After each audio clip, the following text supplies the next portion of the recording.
राम मंदिर में चढ़ावा चोरी, बद्रीनाथ धाम में चढ़ावा चोरी और अब माता वैष्णो देवी जो जम्मू कश्मीर के कटरा में है वहां पर भी इसी तरह का एक मामला सामने आया है। कहा जा रहा है कि 20 टन चांदी का जो चढ़ावा वहां पर चढ़ाया गया, जब उस चांदी को टकसाल में भेजा गया चेक करने के लिए तो ये मिला कि उसमें ज्यादातर चांदी नकली था, यानी सिर्फ 5 से 6% चांदी ही असली था।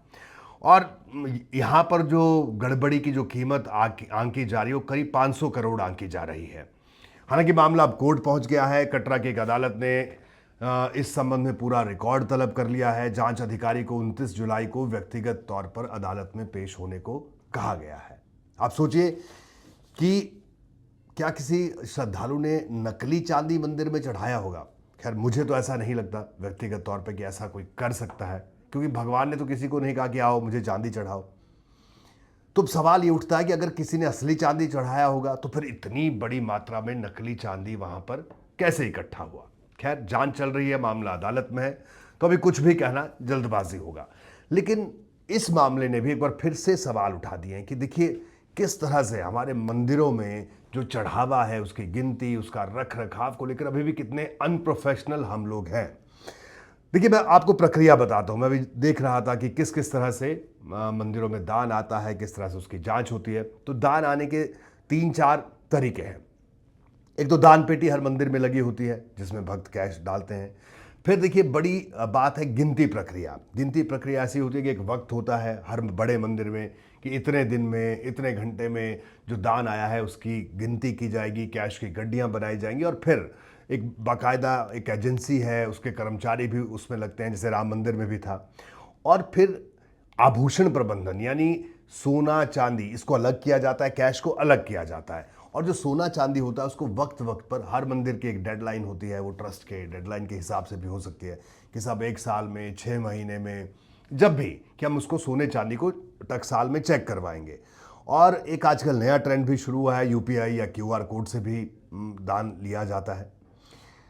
तो ये तो खैर दान लेने की बात हुई। अब ऑडिट, दरअसल जो ट्रस्ट है यहाँ पर इंटरनल ऑडिट होता है। राम मंदिर में भी यही हुआ, इंटरनल ऑडिट में लग रहा था सब ठीक ठाक है, लेकिन सब ठीक ठाक नहीं था। अब जब हम इन तमाम मंदिरों की बात कर रहे हैं तो एक मॉडल है तिरुपति बालाजी, जो कि दक्षिण भारत का प्रतिष्ठित मंदिर है, बहुत श्रद्धा वहाँ पर श्रद्धालुओं की है। वहाँ पर जो तिरुपति तिरुमला देवस्थानम बोर्ड है वो इस पूरे मंदिर में यहाँ का जो चढ़ावा आता है इसकी पूरी निगरानी करता है। तो वहाँ की प्रक्रिया देखिए, वहाँ पर क्या है, उस सिस्टम को अच्छा कहा जा रहा है। वहीं अगर राम मंदिर, बद्रीनाथ धाम जहाँ सिस्टम फेल हुआ उससे अगर हम तुलना करें तो टीटीटी में समर्पित बिल्डिंग है, यानी एक पर्टिकुलर बिल्डिंग है जहाँ पर ले जाया जाता है कैश को, आभूषणों को, और वहाँ पर जांच की जाती है। और वहाँ पर सुरक्षा के हाई रेजोल्यूशन कैमरा लगे हैं, एआई आधारित मॉनिटरिंग सिस्टम वहाँ पर लगा है। वहीं अगर हम राम मंदिर या दूसरी जगहों की बात करें तो सीसीटीवी लगे हुए थे, लेकिन उनकी मॉनिटरिंग ही ढंग से नहीं हो रही थी। कुछ कई महीने की फुटेज डिलीट हो गई। लेकिन यहाँ पर ऐसा नहीं है।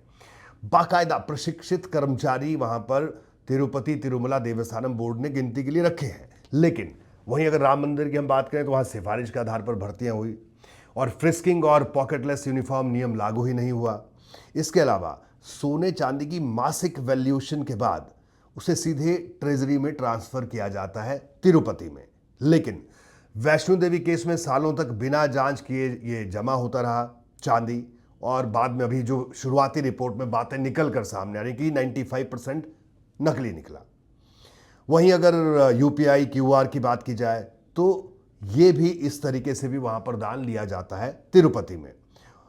अगर हम इधर बात करें तो डिजिटल दान की सुविधा है दूसरे मंदिरों में, पर बड़ा हिस्सा अब भी कैश और फिजिकल दान पर निर्भर करता है। यानी बहुत से श्रद्धालु यहाँ पर अभी भी कैश देते हैं या आभूषण चढ़ाते हैं। हालांकि तिरुपति में बहुत सारे श्रद्धालु, ऐसे में एक आंकड़ा ये भी बताते हैं कि वहाँ बहुत सारे श्रद्धालु क्यूआर कोड के जरिए भी दान देते हैं।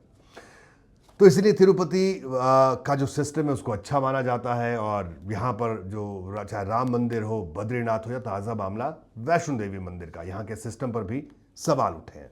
देखिए नियमित सार्वजनिक आंकड़े, सरकारी टकसाल से वैल्यूशन होती है तिरुपति में, जबकि दूसरे मंदिरों की बात करें, राम मंदिर और बद्रीनाथ की, यहाँ आंतरिक ऑडिट का दावा होता है, पर सार्वजनिक डेटा और वास्तविकता में भारी अंतर सामने आया है। अब इन तीनों केस में एक सामान्य सूत्र दिखता है, मानवीय भरोसे पर बिना सिस्टम, टेक्नोलॉजी यानी टेक्नोलॉजी का इस्तेमाल तो हो रहा है लेकिन सिस्टमाइज नहीं है। ऑडिट की जो प्रक्रिया है उतनी पारदर्शी नहीं है। प्रोसीजर तो बने हैं लेकिन वो सिर्फ कागजों में। वहीं तिरुपति में प्रोसीजर कागजों पे नहीं बने हैं, वहां पर वो बाकायदा इंप्लीमेंट भी हुए हैं। अब आप सोचिए, जो स्टाफ है जो काउंटिंग कर रहा है उसको सिफारिश पर रख दिया जाता है, उसकी कोई क्वालिफिकेशन का कोई पैमाना नहीं है। लेकिन तिरुपति में ऐसा नहीं है। वहाँ पर बाकायदा जो काउंटिंग में स्टाफ बैठता है उसकी बाकायदा इंटरव्यू लिया जाता है, वेरिफिकेशन की जाती है, तब उसको रखा जाता है। तो ये वो तमाम समस्याएं, बातें बड़ी छोटी छोटी सी हैं, लेकिन जाहिर सी बात है करोड़ों श्रद्धालुओं के मन में ये सवाल ज़रूर उठता है जब भी इस तरह का कोई मामला सामने आता है। और अब जो मंदिर के रख रखाव को, इन मंदिरों के प्रबंधन को जो लोग देखते हैं, अब उनको सोचना होगा, क्योंकि अगर अब भी उन्होंने एक